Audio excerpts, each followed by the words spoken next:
I've been chewing boys out like bubble gum, and I thought one taste of you would make me wanna spit you right out.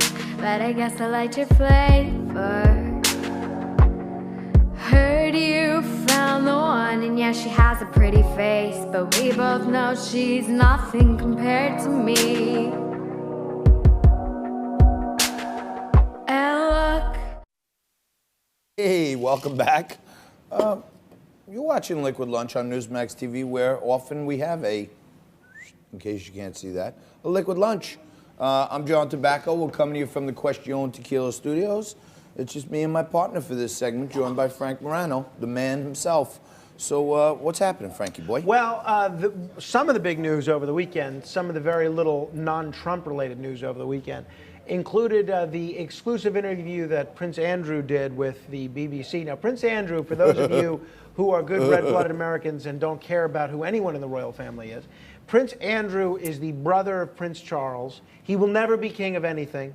And perhaps that is what has fed his, I don't know, unique habits. John alluded to the front page of today's New York Post. Well, this all has to do with Jeffrey Epstein. Allegedly, one of Jeffrey Epstein's victims claims that Prince Andrew repeatedly raped several young girls, allegedly, underage girls. Allegedly. Yeah, I said she's claiming. I know. Right. I'm just throwing in the disclaimers. At Epstein Island. Right. I'm not claiming it. I happen to think this main accuser isn't really that credible, in all honesty.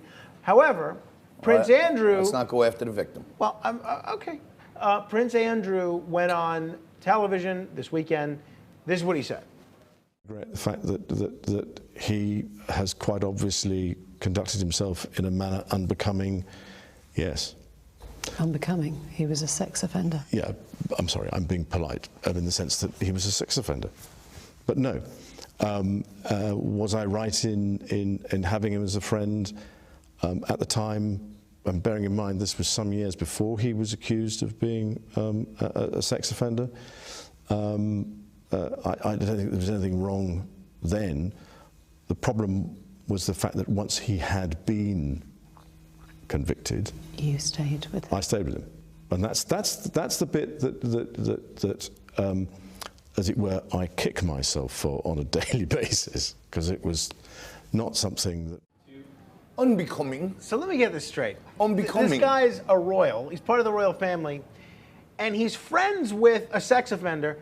Everybody else seemed to at least have a clue that maybe there was something fishy going on with this guy. I would venture to say Stevie Wonder could see that Jeffrey Epstein was a sex offender. And yet, so Jeffrey Epstein ends up getting convicted of being a sex offender, and Prince Andrew says, you know what? I think I'm still going to be friends with this guy. It was a little unbecoming. He referred to it as unbecoming. Unbecoming. Jeez. He's a convicted sex offender. He actually had to register with the state that he lived in. I am a sex offender. But Prince Andrew didn't notice any of this.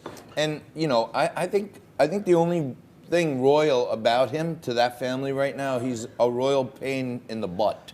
That's about it for them, because this is like one hassle. And if you didn't watch this stuff, go watch it. One of the allegations made by this young lady was that they were dancing and they had intercourse and he was very sweaty. You know about this, right? She alleged that she remembers him being very, very sweaty. And one of the clever ways that he defeated that argument was by saying that when he was in the Falkland Islands, and I'm really treading carefully when I say Falkland Islands, in serving the royal military, bullets were fired in his way and he had a rush of adrenaline that never went away, and he doesn't have the ability to sweat. You get that one, right? It couldn't have been me with her. I don't sweat. She has the wrong person. And then one of the other things he said, well, being a royal, I don't frequently put my arm around someone or hug someone. I keep my distance. And then meantime, yesterday in the New York Post, like 17 more pictures came out with him ogling and grabbing and hugging and smooching all different women in Monaco and across the world. It's going to be interesting to see where this whole Epstein story goes, because a lot of very suspicious facts here. You have Dr. Michael Bodden, one of the leading forensic pathologists in the country, saying that his autopsy was much more consistent with a murder than a suicide. You have the fact that the guards that were guarding him were apparently asleep and falsifying records about how often he was to be watched. You have the fact that he tried to kill himself 6 days before, and then he was somehow taken off suicide. We have the main fact, which I continue sticking to, that he's not dead. Okay? Hillary Clinton and the Clinton cabal, the Clinton cartel, broke him out of jail, and now he's running for president as Joe Walsh. You might see some similarities between these two. That's Epstein, in my view.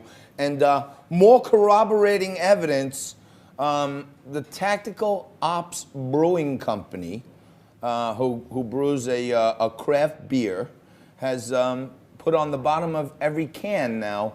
If you see it right there, that's Tactical Ops. Epstein didn't kill himself. So my conspiracy theory is gaining momentum by the minute, every other week. Last week, Juan Epstein, his son, came out and said that he didn't kill himself. It's piling up, Juan Frankie. Epstein from Welcome Back, Kotter. Well, I thought it was his son, but he said it too, and everyone's saying it. And one of these days, I'm gonna have all the proof I need. We're gonna bring it to you. I need you to stay right there, but we're gonna take a quick break. We're gonna come back right after this.